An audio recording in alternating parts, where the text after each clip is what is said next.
नमस्कार दोस्तों, स्वागत है आप सभी का पाथफाइंडर पर। दोस्तों, इस हफ्ते इंडिया और 13 अन्य देशों के बीच में एक अग्रीमेंट साइन हुआ है, आईपीईएफ सप्लाई चेन पैक्ट। बहुत ज्यादा सरप्राइजिंग नहीं होगा अगर हम में से बहुत लोग बोले कि हमने इसके बारे में नहीं सुना, पर दोस्तों आपको बता देता हूं, ये बहुत इंपॉर्टेंट अग्रीमेंट है।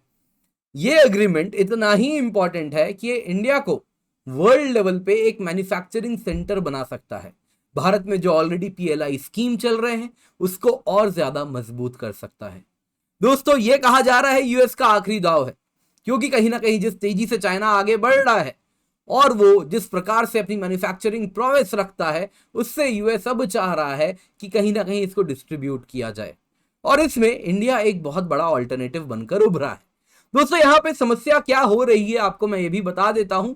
आपको शायद कुछ दिन पहले की बात याद होगी, चाइना की जीरो कोविड पॉलिसी, किस प्रकार से ड्रैकोनियन मास टेस्टिंग की जा रही थी, क्वारंटीन किया जा रहा था, फैक्ट्रीज बंद कर दिए जा रहे थे। शांघाई की बात करें, टेक्सास इंस्ट्रूमेंट्स, एप्पल, इनकी फैक्ट्री बंद हो गई थी।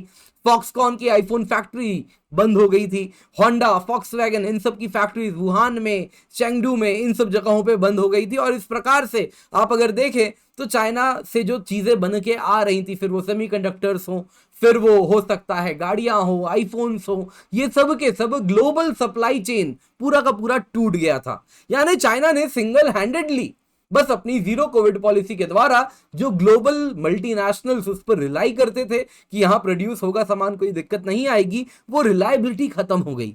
इसके सिवा चाइना अगर आप देखें तो वो जाना जाता है कि जो फॉरेन कंपनीज उसके देश में इन्वेस्ट करती हैं उनके खिलाफ उसके डिस्क्रिमिनेटरी प्रैक्टिस रहते हैं, फोर्स्ड टेक्नोलॉजी ट्रांसफर किया जाता है। वैसे ही अगर आप देखें तो इंटेलेक्चुअल प्रॉपर्टी थेफ्ट होता है, साइबर एस्पियोनाज होता है। और इन सब को ध्यान में रखते हुए दुनिया ने रियलाइज किया कि चाइना पर अब हमें निर्भरता अपनी कम करनी होगी, क्योंकि आज के टाइम में जो मैन्युफैक्चरिंग हो रही है वो कोई एक देश अकेला कुछ नहीं कर रहा, पूरा सप्लाई चेन बना हुआ है। एक सिंपल मोबाइल फोन की बात करें तो उसका एलईडी स्क्रीन अगर कोरिया में बन रहा है तो उसकी जो पूरी इसकी असेंबली लाइन है वो चाइना में लगी हुई है, कुछ पार्ट्स वियतनाम में बन रहे हैं। वैसे ही अगर आप उसके सेमीकंडक्टर्स की बात करें तो उसमें कुछ पार्ट बेल्जियम में हो रहा है, कुछ जापान में हो रहा है, बाकी काम ताइवान में हो रहा है।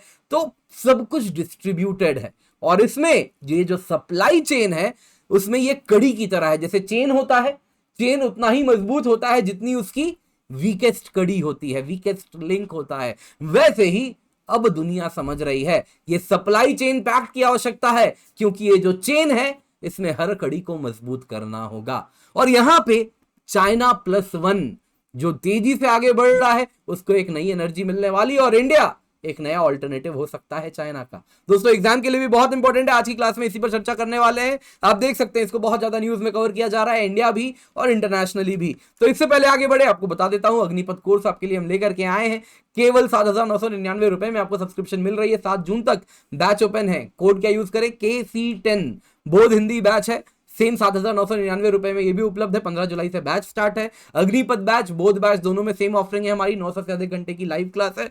बोध खाली हिंदी माध्यम में होगा, अग्निपथ अगर आप देखें तो बाइलिंगुअल है, जिसमें इंग्लिश कंटेंट है, हिंदी में समझाया जाता है। प्रीलिम्स मेंस इंटरव्यू तीनों का कॉम्प्रिहेंसिव कवरेज होने वाला है। 40 टेस्ट प्रीलिम्स के, 10 टेस्ट मेंस के आपको अग्निपथ बोध दोनों में ही मिलेंगे। Mains mentorship, interview guidance program भी मिल रहा है। एनसीईआरटी बैच भी हम स्टार्ट कर रहे हैं, केवल 4,999 में है। यूज द कोड KC10, तभी आपको ये ऑफर मिलेगा, अदरवाइज आप ज्यादा पैसे दे देंगे जिसकी कोई आवश्यकता नहीं है।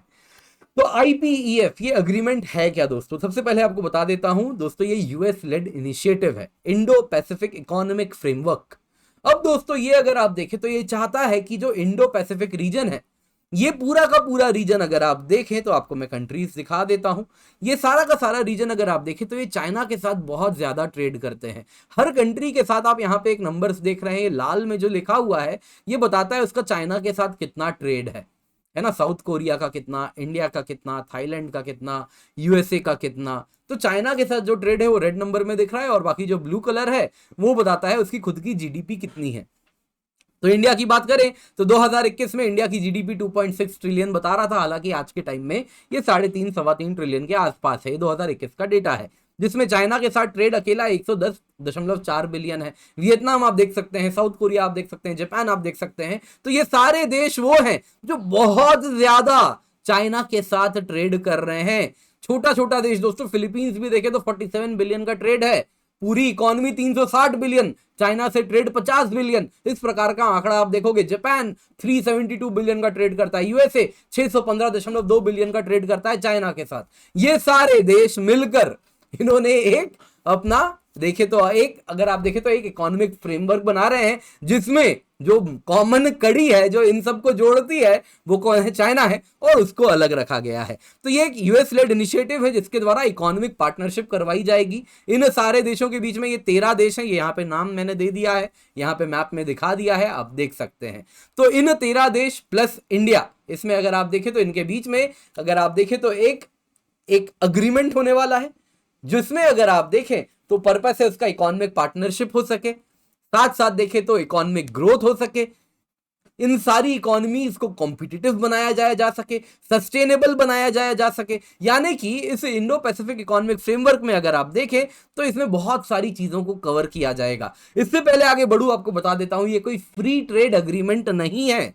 ये दोस्तों एक प्रकार का अलग किस्म का अग्रीमेंट है जिसमें 4 पिलर हैं। इंडो पैसिफिक इकोनॉमिक फ्रेमवर्क खुद 4 चीजों को कवर करता है। ट्रेड को कवर करता है, सप्लाई चेन्स को कवर करेगा, क्लीन इकोनॉमी को कवर करेगा, फेयर इकोनॉमी को कवर करेगा। ट्रेड में क्या हो गया कि हाँ, जिस प्रकार का ट्रेड अग्रीमेंट होता है उसकी बात यहां पे हो रही है। वैसे ही अगर आप देखें सप्लाई चेन्स की बात है तो सप्लाई चेन डिसरप्शन ना हो, उस पर अभी और ज्यादा फोकस करेंगे, उसकी बात की जा रही है। पिलर 3 की बात करें तो क्लीन इकोनॉमी की बात की जा रही है कि क्लाइमेट फ्रेंडली टेक्नोलॉजी की बात की जा रही है। पिलर 4 फेयर इकोनॉमी है कि लेवल प्लेइंग फील्ड हो, मार्केट इकोनॉमी हो, टैक्स इवेजन ना हो, करप्शन ना हो, ये सारी बातें की जा रही हैं। तो यहां पे फ्री ट्रेड अग्रीमेंट क्यों नहीं है? क्योंकि एफटीए क्या होता है, या तो आप ज्वाइन करो या तो ना करो। लेकिन आईपीईएफ में आप चाहो तो किसी एक पिलर को छोड़ सकते हो, 2 पिलर को छोड़ सकते हो, बाकी 2 को ज्वाइन कर सकते हो। आप चाहो तो चारों में से बस एक को ज्वाइन करो, 3 को ना करो। यानी कि आप पिक कर सकते हो, पिक एंड चूज करोगे किसको ज्वाइन करना है, कौन सा अग्रीमेंट करना है, कौन सा नहीं करना है। दोस्तों यहां पे बात हो रही है आईपीईएफ सप्लाई चेन पैक्ट, क्योंकि इनमें से ये कौन सा पिलर है? Pillar number 2। तो बाकी पिलर्स पे अभी चर्चा चल रही है। इंडिया ने हालांकि ट्रेड वाले पिलर में कहा है कि हम उससे दूर रहने वाले हैं, हम ऑब्जर्वर रहने वाले हैं, और बाकी आईपीईएफ इन सारे पिलर्स में ऑलरेडी चर्चा कर रहा है। सप्लाई चेन वाला जो पिलर है उस पे कंक्लूजन हो चुका है। दोस्तों आईपीएफ की मिनिस्ट्रियल मीटिंग हुई थी इसी पिछले हफ्ते की बात है, डेट्रॉइट में हुई, और जो नेगोशिएशन चल रहा था वो कंक्लूड हो चुका है। अब आईपीएफ सप्लाई चेन पैक्ट कहता है कि जो सप्लाई चेन्स है ग्लोबली इन सारे देशों के बीच में उसको मजबूत बनाया जाएगा, वेल इंटीग्रेटेड रखा जाएगा। इसके सिवा इंश्योर किया जाए जैसे कोविड के टाइम डिसरप्शन हुआ तो वैसा डिसरप्शन का कोई प्रभाव ना आए, लॉजिस्टिक्स बेहतर हो, इन्वेस्टमेंट बेहतर हो। जो क्रिटिकल सेक्टर्स की बात बार बार हो रही है, यहाँ पे कुछ क्रिटिकल सेक्टर्स हैं, सेमीकंडक्टर टेक्नोलॉजी, अलग अलग चीजें हैं जो की गुड्स बना रही हैं, उसमें इन्वेस्टमेंट्स को प्रमोट किया जाए, at the same time investments को प्रोटेक्ट किया जाए कि क्या हो, कोई जो डेटा है वो गायब ना हो जाए, इंटीग्रिटी वगैरह बचाई रखी जाए। जो बिजनेस अगर आप देखें तो उसमें जो इंटेलेक्चुअल प्रॉपर्टी राइट्स है उसको बचाने की बात की जा रही है, इन शॉर्ट। इसके सिवा अगर आप देखें तो वर्कर रोल जो है, वर्कर्स काम कर रहे हैं आईपीईएफ के अंतर्गत वाले देशों में, उनको अपस्किल किया जाए, रीस्किल किया जाए। अब यहां पे सवाल उठता है इससे इंडिया को क्या बेनिफिट होगा।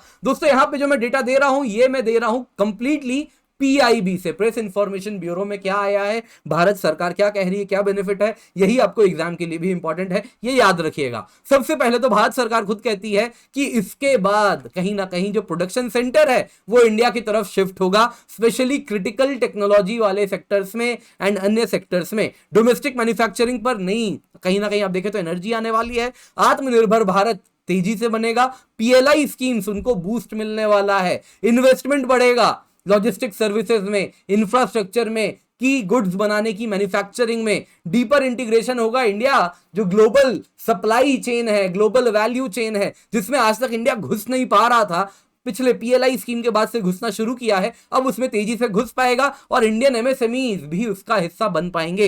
इंडिया का जो एक्सपोर्ट्स है वो बढ़ेगा और साथ साथ इंडिया जो वैल्यू चेन में है अपवर्ड मोबिलिटी करेगा। यानी कि अभी फोन लाइन बस असेंबली करता है, वो मोबाइल फोन असेंबली कर रहा है, अलग अलग कंपोनेंट बना रहा है, कुछ साल बाद कुछ कंपोनेंट बनाना भी शुरू कर देगा। हो सकता है सेमीकंडक्टर्स बनने शुरू हो जाएं और कुछ साल बाद मोबाइल फोन के स्क्रीन भी बनने शुरू हो जाएं, यानी अपवर्ड मोबिलिटी भी आपको देखने मिलेगी। इसके सिवा पीआईबी का साफ साफ कहना है कि जो इकोनॉमिक डिसरप्शंस हो सकते हैं फ्यूचर में, उससे इंडिया प्रोटेक्टेड रहेगा। इसके सिवा रीजनल ट्रेड इकोसिस्टम बनेगा जिसमें इंडियन प्रोडक्ट्स का जो फ्लो है वो इजीली फ्लो हो पाएगा, ट्रेड फैसिलिटेशन हो पाएगा, क्योंकि जो ट्रेड करते टाइम पोर्ट्स में क्लियरेंस चाहिए होता है वो जल्दी हो पाएगा, डिजिटल एक्सचेंज हो पाएगा ट्रेड रिलेटेड डॉक्यूमेंट्स का, इसीलिए जल्दी पोर्ट्स में क्लियरेंस हो पाएगा इंडियन गुड्स का। रिसर्च एंड डेवलपमेंट हम ज्वाइंटली कर पाएंगे इन देशों के साथ मिलकर, वर्कफोर्स भी हमारी और ज्यादा अपस्किल हो सकेगी। अब सवाल आप लोगों के भी मन में होगा, इंडिया ट्रेड पिलर को क्यों छोड़ रहा है, इंडिया क्यों यहां पे ऑब्जर्वर है? दोस्तों इंडिया ने साफ साफ कह दिया, देखिए हमें ट्रेड पिलर में ऑब्जर्वर रहना है। कारण क्या है, आईपीईएफ में कोई टैरिफ कट की बात नहीं होती, जैसे एफटीए में होता है ना, आपके सामान को टैरिफ कट देंगे, आईपीईएफ में ऐसा कुछ नहीं है। तो इंडिया का कहना है इससे क्या फायदा। इसके सिवा नंबर 2 अगर आप देखें तो इंडियन गुड्स का जो आप देखें तो वो जो इनका जो कॉस्ट है वो बढ़ जाएगा ज्वाइन करने के बाद,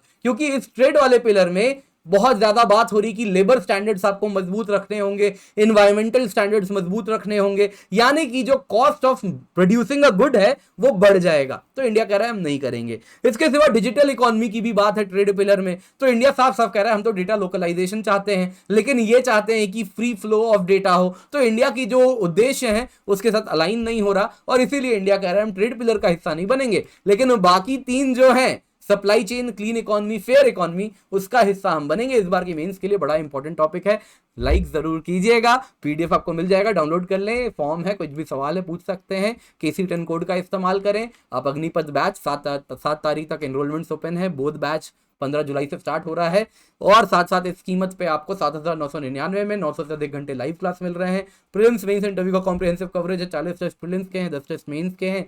mains mentorship interview guidance program है, एनसीईआरटी बैच 4,999 में आपको मिल रहा है। Make sure use the code KC10। समुद्र मंथन फ्री मॉक टेस्ट है, इसका हिस्सा बने। CSAT कोर्स है, वो भी जरूर एनरोल कर सकते हैं 2,499 में। प्रीलिम्स टेस्ट सीरीज मिल रही है, मेंस टेस्ट सीरीज भी आपको हम दे रहे हैं, और इसके सिवा हमारी टीम है, और पर्सपेक्टिव सीरीज जरूर देखें, और हमें सारे सोशल मीडिया जगहों पर फॉलो करें।